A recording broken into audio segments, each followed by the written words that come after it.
What's up guys, this is Astranox. In this Etheria Restart video, I want to go over which animus did I bring to 6-star as a free-to-play player and why. So as a free-to-play player, I of course want to be as efficient as possible and I want to get the most out of my resources, right? So the most out of my 6-starring was in this order. So the most important for me to 6-star is usually going to be animuses that you're going to be bringing in multiple pieces of content, right? So initially my first 6-star was Didding. Now the reason why I would 6-star Didding first is that, well, I bring him everywhere, right? He is affinity neutral, disorder, right? He doesn't have a disadvantage versus reason, hollow, or odd. So that's great. Bring him pretty much everywhere. Deals a crap ton of damage. Didding is god tier, right? Like fully invested into him. Why not, right? And when you star up your animus from 4-star to 5-star, you get 5 speed, right? And then from 5-star to 6-star, you get another 5 speed. That's a good reason to 6-star, but there's even better ways, like better reasons why you want a 6-star. Not only for that, but you're getting a bunch of other stats. You're getting attack, you're getting health, you're getting defense, on top of course that speed, and it's also allowing you to progress into the next levels again. So maybe you hit max level. I'm sure you have a bunch of animuses that hit the max level and they're 5-star max level and you cannot get any experience. So it does feel, yes, like a waste, but you need to still 6-star in order of priority. Now a damage dealer that you can pretty much bring everywhere is amazing because you are fully utilizing every piece of stat, right?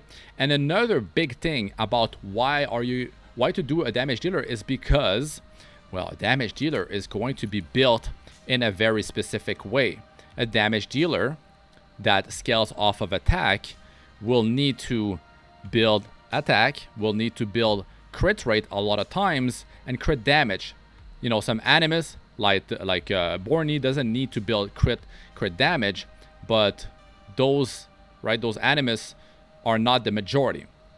The majority is you need to build attack, you need to build crit rate, crit damage, get some speed so you can get more turns. So you want to end up dealing as much damage as possible, and the health and defense is like a bonus. But the thing is, bringing a 5-star animus to 6-star gives you all that. You get that damage increase, you get that speed increase, but you're also getting health and defense, and that is very good for your survivability because that's going to be a major boost to that survivability because you can't get it out of your gear beside on your substats because your main stats are going to focus on crit rate. Sometimes you go with double crit rate, right? Because you're trying to reach, you know, that 100% unless you're going to be at affinity advantage. In that case, you're going to get a 15% crit rate increase. So you need to only build 85% crit rate, right? So like when my Rilmoka doesn't have her proper gear, I just swap my gear from Didding to Rilmoka, right? But like if I'm bringing Rilmoka in Doki Doki, it's hollow versus odd. So she's at an affinity advantage, which means she gets a 15% crit rate for free. So then, of course, I'm going to be building 85% crit rate, but I actually don't even build that because I actually bring her with Yang, and Yang actually gives 30% crit rate buff, right? So he's going to go before Rilmoka, puts that up, get attack buff as well. It's nice. And then what happens is that I just need to build her with 55% crit rate because 30% plus the affinity advantage 15, that's 45% crit rate. So you just need a remaining 55% crit rate to build, right? So yeah, the big thing is that the damage dealer fully utilizes all these stats as well as the survivability, which is in kind of in dire need of getting that survivability boost because you're going to notice that when you bring your damage dealer or dealers with support animuses, the support usually don't have a problem to stay alive because a lot of the times you're going to be building your module main stat will be like, well, not that, but defense percentage on the main stat, on the modules on the right, health, HP bonus percentage. So you're gonna get a lot of survivability out of that, right? And of course, you want to have a mix of health and defense, unless you're running something like a healer that scales off of maximum health. So you're gonna heal more the more health that you have. So in that case, you're gonna go HP bonus percentage on all your main stat on the right? So yeah, damage dealers are a big thing to 6-star first. You're fully utilizing everything. Now, what is the kind of like the second priority, right? Lily, I brought her to 6-star because I bring her everywhere. That's another thing. Like your damage dealer, you might bring that damage dealer everywhere, but then you might have support characters that you bring everywhere. Let's say Klaus. Well, Klaus, she already has a very high base speed, right? And that is even without getting the 15 speed from here. So she's like one of the highest speed in the entire game of Etheria Restart. So I still brought her to 6-star because I was doing Doki Doki and I was bringing her along, and she was max level. So I was like, you know, I need that extra speed anyways to tune my team to be in the right order. And it's a long story, but I'm gonna cut it short. But yeah, Klaus, I was able to just get that survivability boost because sometimes sometimes your animus need to be built with effect accuracy on their main stat, effect accuracy percentage. So this one actually needs to be boosted. Usually I have a level 15 one, so she's missing a lot of effect accuracy. Oh, it's actually awful. She's usually over 200%, but I left this one here because that's like, I need to boost that. I need to boost this thing. But actually, yeah, I should. This is at 6 speed, and I actually have it on a different character. 6 speed. Yeah, well, okay. Anyways, I'm gonna be grinding, and I'll fix her up. So yeah, Klaus, she's a pretty decent contender, right? So let's say you have Didding, or you're bringing another damage dealer up, Ziada, right? Or you're boosting Romoka. Like, you 6-star those type of animus first because they deal damage, they need that survivability, they need every piece of stat that they're gonna get from 6-starring, and then you reach 6-star, and then you're gonna be level 1 out of 50. So if you need like real badly that survivability boost, you can upgrade and just dump a bunch of these, right? You could do that, right?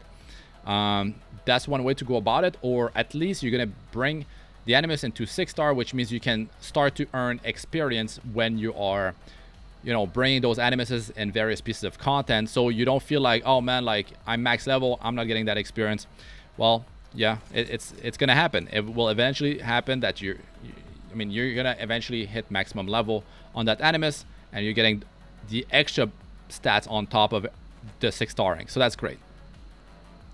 Now, a support character, I would say, if you have an opener and you care about PvP and you feel like, oh, that 5 speed is going to be a big deal, then yeah, you could do that. But a lot of the times, support characters, support animuses don't really need that survivability boost, especially. So Mia is actually, you know, an animus that I have not still brought to 6-star because she scales based on her max HP when she heals, right? And here the barrier is based on her max HP. So yes, if I do bring her to 6-star, she get that extra health, you know, that defense, that speed. That's okay.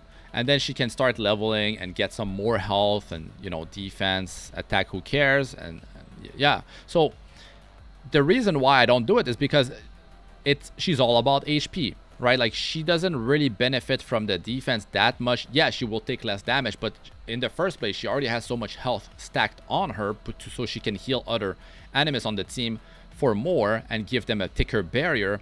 So I don't really care. And then she even has this passive here, right? So it makes her even tankier. So basically, she is not a priority. She would be like way down the line.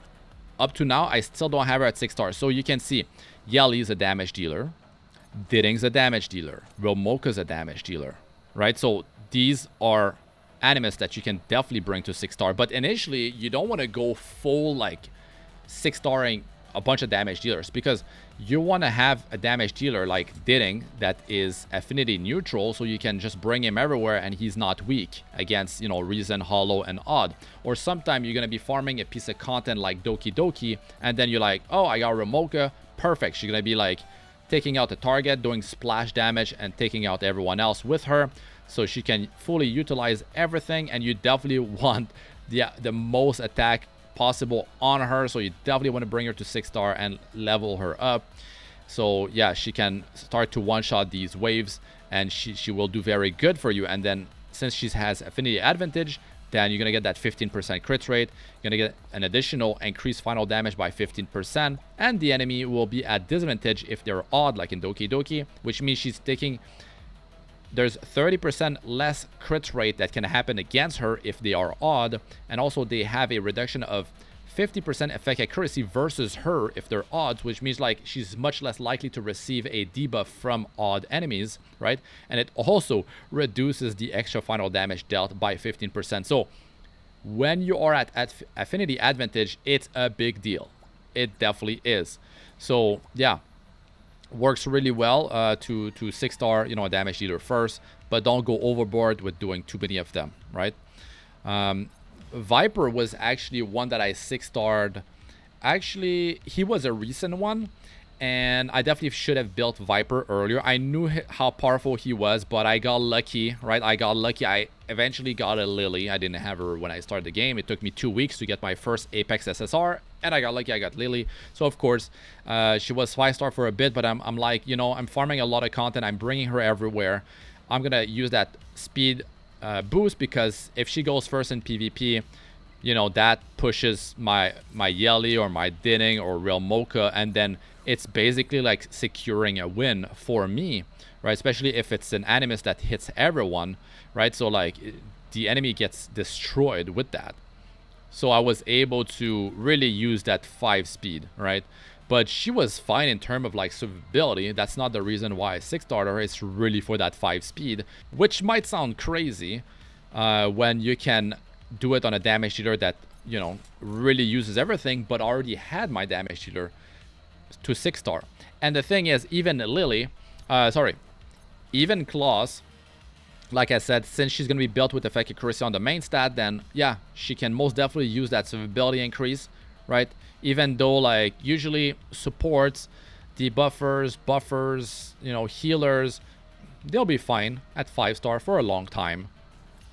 Kazuyo the Reverie, that's, you can see when it's like level 6 out of 50, you can know that I've done it not that long ago, but I really wanted that 5 speed, because now I'm at the point where, how many do I have? 1, 2, 3, 4, 5, 6, 7, 8. Yeah, I have 8. My last one is Valerian. I just did her today, right? Before that, it was like Kazuyo the Reverie. And before that is like Viper. Like, I mean, they're ordered by their level, and all the other ones are max level, right? Actually, Yelly is not, because I put her like this, right? So she's at the top. So yeah, that's my reason. The reason why did I even do Valerian? Well, Valerian is exactly the reason that I said like don't do Mia. Well, Valerian is kind of in the same boat. You want to stack health on her, so why did I do Valerian, right? Well, you don't need speed on Valerian, so why did I do it? Well, Valerian, I bring her a lot, all over the place. So I'm like, you know what? I'll eventually do it. Might as well just do it now. I need to actually change her shell. I'm even thinking to put her... I'm thinking to even put Valerian on Artisan. And I think it's so broken, right? So why did I do it? Like, she is balancing health. She's making a shield based on her maximum health, right? I mean, if you go and you start putting Artisan on your character, that like now, not only you need health, but you need defense, because Artisan scales off of defense. You can see like even this, I'm going for defense percentage, and this thing gives you 700 flat defense at the start before you even go for 2 turns, and then it applies a shield, but it's based on your own defense for yourself, that shield, and also for the ally with the lowest HP percentage. So now I've turned an Animus that usually her skills are based on now this is based on the target's max HP, the heal over time, but the shielding here, it's based on Valerian, right? And it's pretty pretty nice, that thing. So now I'm utilizing health and defense on her because of Artisan, and the speed, I mean, okay, 5 speed on Valerian, I guess I can use that, because if the Hazy Dream gets triggered, well, I don't want her too slow to not put it back up, and then let's say whoever triggered Hazy Dream, you know, gets hit again and like they end up going down. Well, I kind of want to get that Hazy Dream back up. So I have her on my arena defense, I bring her in arena offense, I bring her, I mean, Etheria, I bring her in Nico Nana Inferno, right? So now I'm farming a lot of Nico Nana Inferno, right? Because it's very efficient, it's Inferno. I'm getting triple line, you know, shells. It's a big deal. Like, starting to get these type of shells, it's great. It's definitely great. I have a few artisan running that, and it's helpful. It's very helpful for her, but I wouldn't do her first, second, third, fourth, fifth. Like, I would do her like when I have my core team at 6-star, right? And now I would say that Valerian's kind of part of my core team, because her Hazy Dream makes it so as soon as another Animus goes, they're getting the basic buff effect in order from, they're getting always attack up, and then followed by defense up, crit rate up, and then speed up. But they need to get, you know, if they already have attack up, then they're getting defense up next, right? So if you have another Animus in the team that's already putting attack up and maybe defense up, like Turnadot, right, then she would be putting crit rate up next and then speed up. So that's the way it works. So she's like a secret reliable attack buffer, right? And by putting speed on her as well, some speed, I'm not saying like that's a priority, but putting some speed on her, it will make it that these basic buff effect like attack up has a higher uptime in longer battles, because that buff lasts for 2 turns, and yeah, if you lose the buff, then you're not doing as much damage as you could, right? So you can see like she's very bulky, and she's got an okay amount of defense. But if I end up and I put Artisan on her, and you know that big defense percentage on the first passive and getting that flat defense, she's gonna be very bulky, and she's gonna make some very bulky shields on top of the one that she's able to put on the team here because of her Hazy Dream. So yeah, that's the thing. That's how I would prioritize my 6-starring. Damage dealer, maybe you don't have the luxury of having a Didding, right? Of course, you're most likely not gonna have a Yelly, right? So maybe you do have the real Mocha, and Doki Doki would be a perfect place to actually farm in the threshold. Doki Doki is kind of like your entry level threshold, and that's the best place to actually farm, even better than Termaton. And you're not going to be doing Aurora because you don't have it unlocked initially, but like getting that speed, all those pieces of gear, you know, Swift Rush, getting speed substat, and getting multiple rolls into speed, it will make your life so much easier, because the majority of your team is actually supports. You have a healer in there, you have an attack buffer, you have you know, an Animus, maybe you have Lily that, you know, turns cycle and calls, you know, someone in to assist. So the majority of your team will need speed, and they will have probably like some decent survivability already, and you can keep them at 5-star for a long time. But yeah, having speed all over in your team, beside on your damage dealer, because your damage dealer, you're not gonna go with Swift Rush in a lot of cases.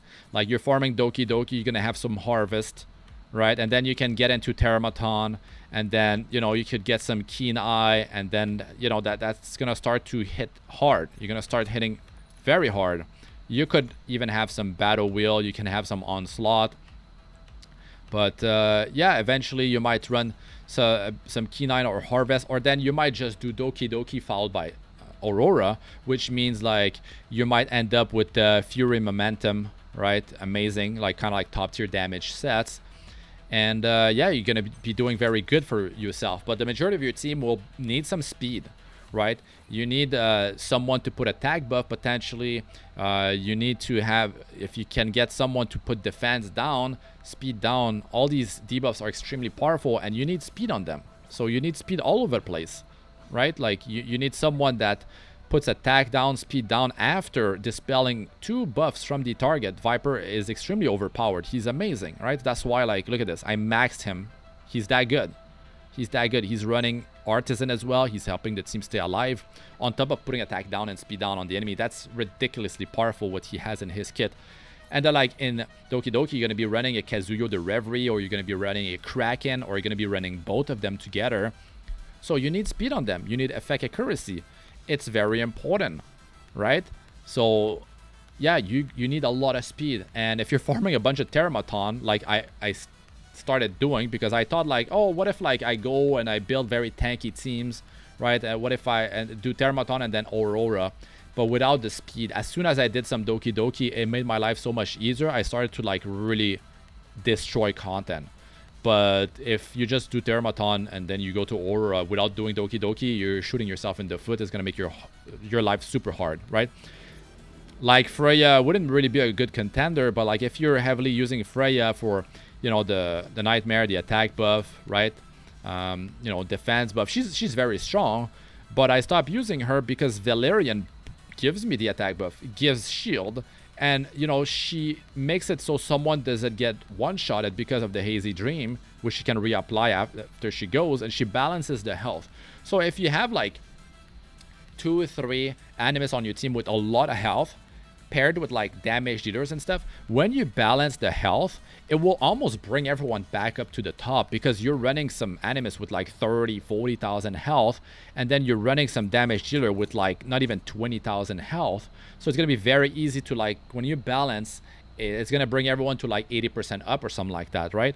And you also have a shield from Valerian, and you have potentially, like, you will have heal over time as well, and extra if your target, you know, the Animus that receives it has is under the threshold. So yeah, the supports, they're not that important. Now Viper, on the other hand, that speed was nice, but, like, that health and defense was pretty nice too. Like, you can see, like, his total health is not that high, but that defense I can use it too, because I'm running Artisan. So he's putting everything to good use. But at that point, when I 6-star, you know, Viper, I already had, like, my damage dealer taken care of. I even had my opener Lily. I even had my claws, my debuffer 6-starred already. I even had Kazuyo the Reverie. Even before actually Viper. It's just her level is low because I stopped doing Doki Doki after 6-starring her. Yeah, there's quite a few reasons why you should be, you know, doing your 6 stars in the order that I talked about. If this video was helpful to you, don't forget to smash the like and subscribe to the channel. I have another video that goes over, like, who to 6-star and why, right? So this one is going to work together with that video, right, to get my, you know, kind of like my knowledge, my reasoning behind it. It's strengthening what I already said, because that's basically what I was explaining in the other video. But now I actually have done multiple 6 stars, and I basically was following the same ideology, right? It's the same formula that I've been talking about before. And to be honest, like, that's what I do in, you know, turn-based gacha games. That's how I 6-star, you know, my characters, right? So yeah, that's gonna be it for this one. Thanks for watching. I'm Astranox. Good luck with all ya do. Peace out for now.